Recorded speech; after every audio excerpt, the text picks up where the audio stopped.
Hi, folks. You know, I started doing these things so I would have an excuse to play all my guitars. I started with the acoustic ones, and now I'm working my way through these.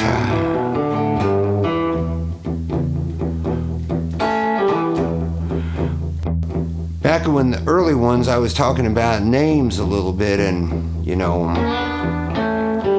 there were guys that would change their names to avoid being confused with somebody else. Now that I could understand.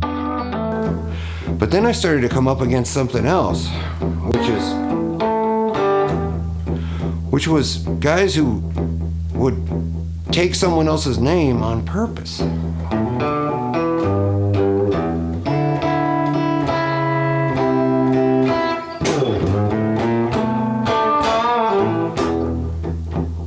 You know,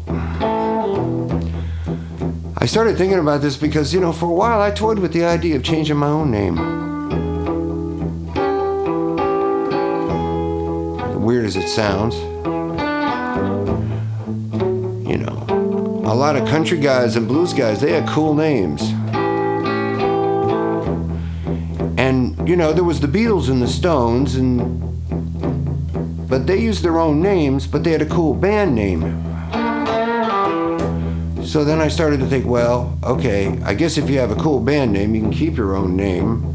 But otherwise, you kind of needed a cool name.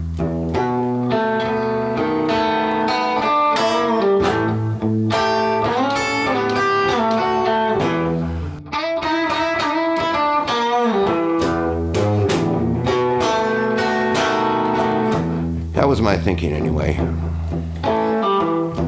You know. You could be Jimmy Page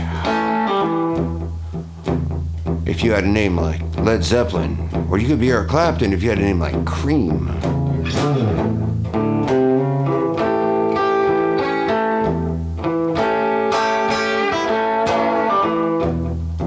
Although, you know, I did know a band of guys, all from New Jersey, and they had names like, last names like Tropepi and DeGama and Garibaldi. And as soon as they got signed, the record company guys said, you know, you guys don't sound like a band. You sound like the heads of the 5 families. We're going to have to change. So they gave them all names like Keith and George.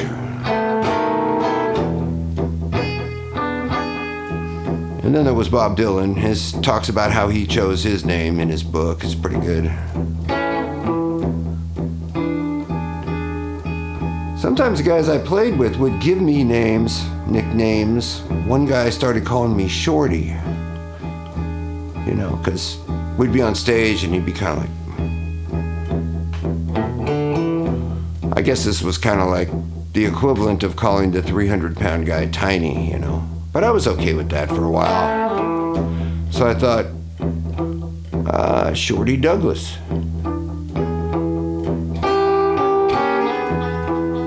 That lasted for a while. Somebody else called me Ice Pick Slim for a minute.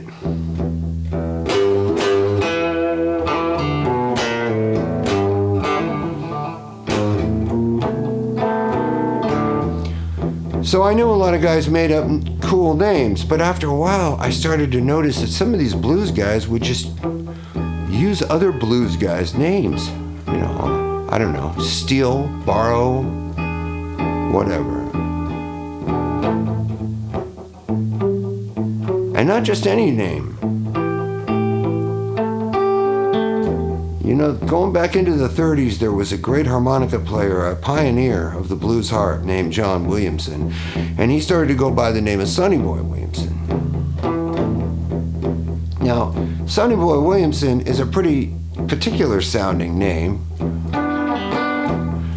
You wouldn't think there'd be another guy come along and say, yeah, I like that name. I think I'm going to start using it.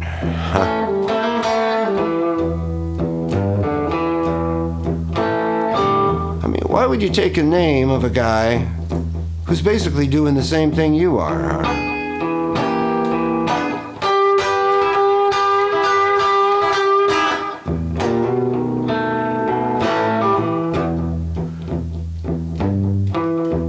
what's it going to accomplish?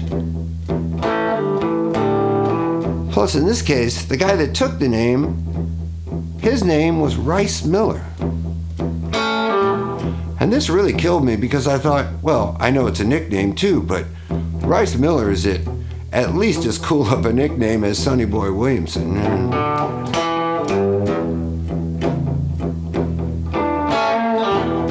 Well, the thing is, Rice Miller was so good. And plus, he worked on a radio show for a long time. He got more publicity. He actually became more well-known than the other guy. And eventually, he really kind of overshadowed him. And this, to me, made it all the more unfortunate.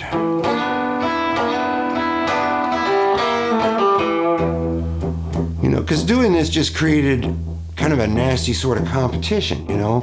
I mean, camps started forming, you know, people arguing about who's better, you know. That didn't need to be there. Randy Newman even wrote a song about this. How Sonny Boy 1 is in heaven, in blues heaven, and Rice Miller is not. Check it out.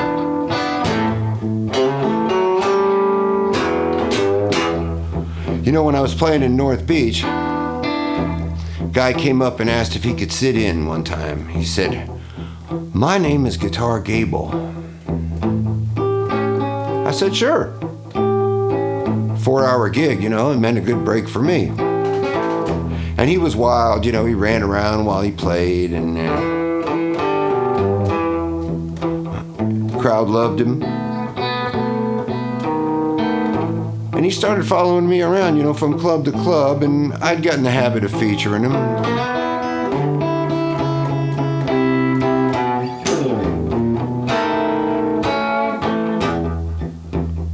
It wasn't long before some guy come up to me in the saloon and says, you know that guy, he's not the real Guitar Gable. Okay, at the time I was like, okay, whatever. You know, he's doing his thing. And I was living for the moment, you know, I wasn't really that concerned about it. But people got bothered. And then I started to get bothered. I started to think, why call yourself something that's just going to really confuse people and annoy them when they find out? What record do you buy? You know, in the case of Sonny Boy Williamson, the record companies finally took to calling him Sonny Boy 1 and Sonny Boy 2. But by then, they'd both put out a bunch of records under the same name. Which record do you buy?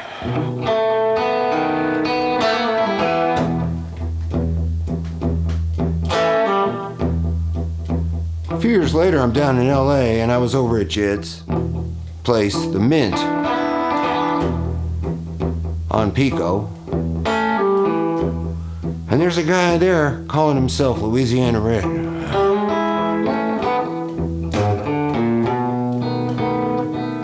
And he was a wild man on stage too. He could really rev up a crowd.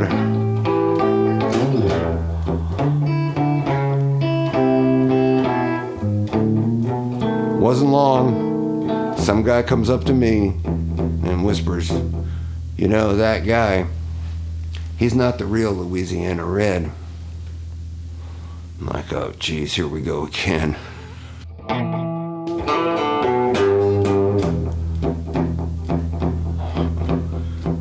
And the guy says, but you know, he calls himself Louisiana Guitar Red, like he thinks that makes it okay. Now, I didn't say this, but I felt like saying, you know, that guy back down in Louisiana, I kind of doubt his real name is Louisiana Red either. So anyway, it was about this time, I just said, fuck it, I'm just going to be Doug Hamlin. And I won't have to worry about all this stuff.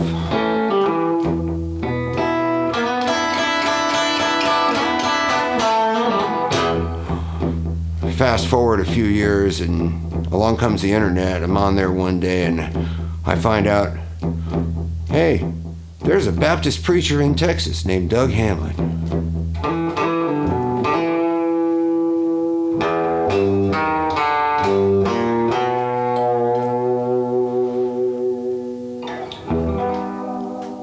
I wonder if he ever went to North Beach and saw me play.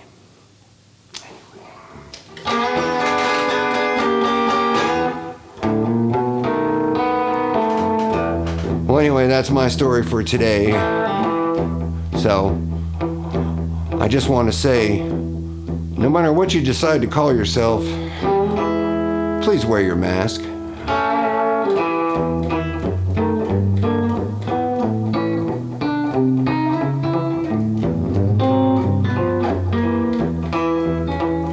Because soon this will pass, and we can all get back to dancing.